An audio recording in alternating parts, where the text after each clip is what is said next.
আসসালামু আলাইকুম রহমতুল্লাহ। আমি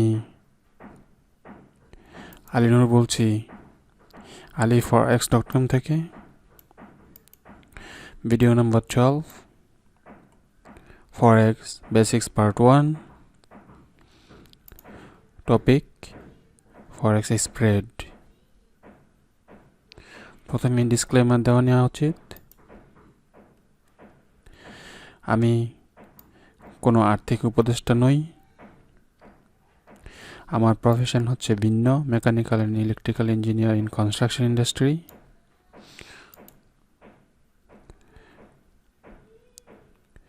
অনুগ্রহ করে মনে রাখবেন যে অতীতের কর্মক্ষমতা ফলাফল ভবিষ্যতের ফলাফল নির্দেশক নয়। আজকের আলোচ্য বিষয়সমূহ আপনারা কি জানতে পারবেন এই লেকচার শেষে? ফরেক্স স্প্রেড কি, বিড প্রাইস ও আস্কিং প্রাইস থেকে কিভাবে স্প্রেড বের করতে হয় সেটা জানতে পারবেন। স্প্রেড কিভাবে MT4 থেকে অটোমেটিক বের করতে হয় সে অপশনটাও দেখাবো।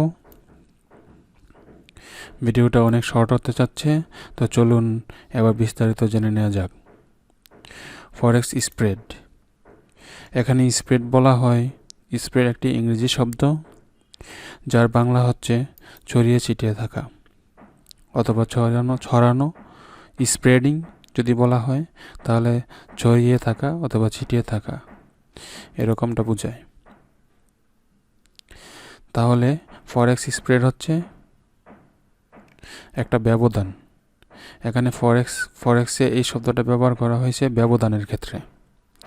সুতরাং স্প্রেড যখনই কেউ বলবে forex term in the terms of forex, spread is difference, okay, ব্যবধান। তাহলে এই ব্যবধানটা কি সেটা আমরা জানাবো, আমরা প্র্যাকটিক্যালি MT4 থেকে দেখাবো। বিড প্রাইস ও আস্কিং প্রাইস কিভাবে স্প্রেডে বের করতে হয়। বিড প্রাইস অ্যাকচুয়ালি স্প্রেড হচ্ছে বিড প্রাইস ও আস্কিং প্রাইজের, এখানে দেখুন আমার pointer bid price and asking price. So আমি আগেও বলেছি যে different between this two price is called spread, right? So ডিফারেন্সই হচ্ছে আপনার ব্যবধান, বাংলা এটাকে ব্যবধান বলা হয় অথবা পার্থক্য। তাহলে এটা থেকে এটার বিয়োজন হলে অথবা বিয়োগ হলে যে ব্যবধান বের হয়, যে সংখ্যাটা বের হবে, ফলাফলটা বের হবে, সেটার নামই হচ্ছে স্প্রেড। তো চলুন আমরা একটা ব্যবধান করে দেখাই। এটা হচ্ছে ক্যালকুলেটর এক পাশে দিয়ে দিই। এবার ধরুন সংখ্যাগুলো খুব দ্রুত লাফাচ্ছে, সে কারণে আমার এখান থেকে ট্র্যাকিং করাটা খুব ডিফিকাল্ট হয়ে যাবে।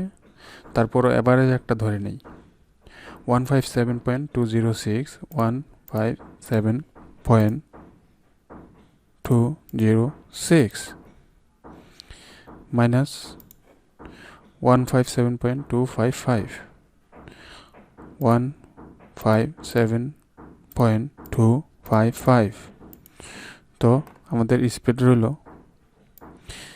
এই পরিমাণ 4 pips, ওকে, এখানে 4 pips। সো এখানে সেরকমটাই ছিল, অনেকটা 37, ঠিক এরকমটা ছিল। এখানে নেগেটিভ চিহ্ন আসছে আগে, কারণ আমরা স্মলার সংখ্যাটি আগে দিয়েছি, সে কারণে এখানে নেগেটিভ আসছে। যখন এটা আগে দিব 255 আগে দিব, তখন আর নেগেটিভটা আসবে না।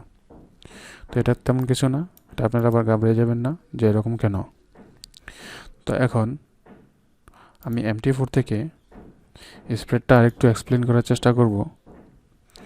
আগে দেখিয়েছিলাম যে এই bid price and asking price, এই যে bid price and asking price, I told you all asking price should be all the time above from the bid price, right?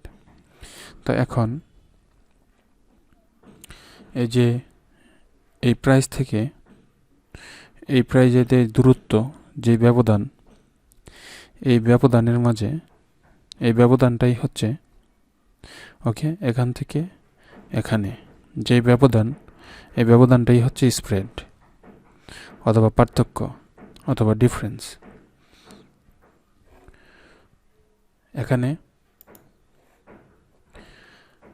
এখানে bid price and asking price. So এই দুইটা price আমরা যখন trade করব, আমরা যদি এই আরেকটা চার্ট নিচ্ছে, আমরা যখন ট্রেড করব এখানে ওকে বিড প্রাইস, সো আমাদের এই প্রাইস থেকে এই আস্কিং প্রাইস থেকে ওকে, আমাদের এই প্রাইস থেকে একটা ডিফারেন্ট প্রাইস দিবে ব্রোকার। ওকে, ডিফারেন্ট একটা প্রাইস দিবে ব্রোকার। কতটুকু ডিফারেন্ট? এই যে বিড প্রাইস অ্যান্ড আস্কিং প্রাইসের ভিতরে যতটুকু ডিফারেন্স আছে, ওই ডিফারেন্সটাকে স্প্রেড বলা হয়। এমনকি যেই ডিফারেন্সটা দিবে, এই যে ডিফারেন্সটা, যে ব্যবধানটা, সেটাই হচ্ছে ডিফারেন্স, সেটাই হচ্ছে স্প্রেড। অথবা এগুলো হচ্ছে একটা আরেকটাকে সংজ্ঞায়িত যেভাবে করেছি, এগুলো একটা আরেকটার ভাইস ভার্সা।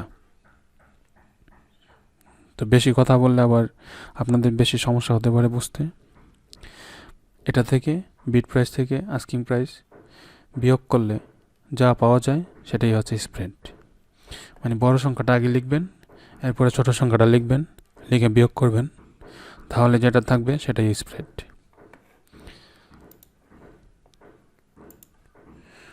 MT4 থেকে কিভাবে অটোমেটিক্যালি স্প্রেড বের করতে হয়, এটা আমি অলরেডি স্প্রেড বের করে নিয়েছি।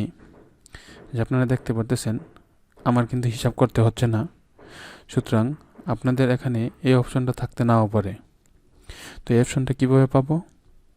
এখানে রাইট ক্লিক করবেন। রাইট ক্লিক করার পরে এখানে অনেকগুলো অপশন দেখতে পাবেন। অপশনগুলো থেকে এখানে স্প্রেড লেখা আছে, স্প্রেডটা আনটিক করে দিলে এটা চলে যাবে। আবার স্প্রেডটা যদি আমরা চেক করে দিই, তাহলে স্প্রেডটা চলে আসবে। ওকে, আর এই সিম্বলটা কিভাবে আসবে? এখানে symbol panel at the left side of the MT4 platform. এটা মার্কেট ওয়াচ থেকে আসবে, মার্কেট ওয়াচ টার্মিনাল থেকে।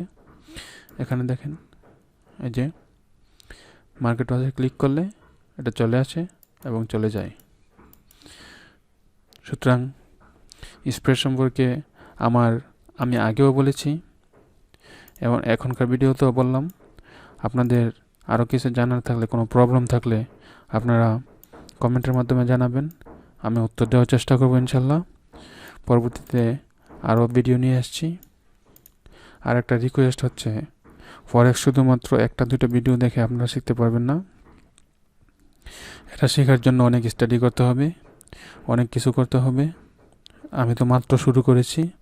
আমার এই চ্যানেলে মাত্র শুরু করার পরেও এখন পর্যন্ত প্রায় 50+ ভিডিও আমি তৈরি করার টার্গেট নিয়েছি। তো ইতিমধ্যে আপনারা দেখবেন যে আমার এখানে 11 ভিডিও আছে ফরেক্স বিগিনার কোর্স। এখানে আছে ফরেক্স লাইভ, আমি গিয়েছিলাম, সেখানে 8টা ভিডিও আছে। এই ভিডিওগুলো দেখতে থাকুন। ইনশাল্লাহ পরবর্তীতে আরও ভিডিও নিয়ে আসতেছি। প্রথম থেকে শেষ পর্যন্ত A to Z একেবারে প্রো ট্রেডারের মতো আপনারা শিখতে পারবেন। এর জন্য কোনো পে করতে হবে না, কিছুই করতে হবে না। আমার উদ্দেশ্য হচ্ছে আপনাদেরকে বিল্ড করা, জীবনমানের উন্নতি করা, এমন আমি যেসব শিখেছি তা শেয়ার করা। আর শেয়ার করলে আমার জ্ঞানের কোনো কমতি হবে না, আমি সেটাই বিশ্বাস করি। সুতরাং আপনারা আমার সাথেই থাকবেন। আসসালামু আলাইকুম ওয়া রাহমাতুল্লাহ।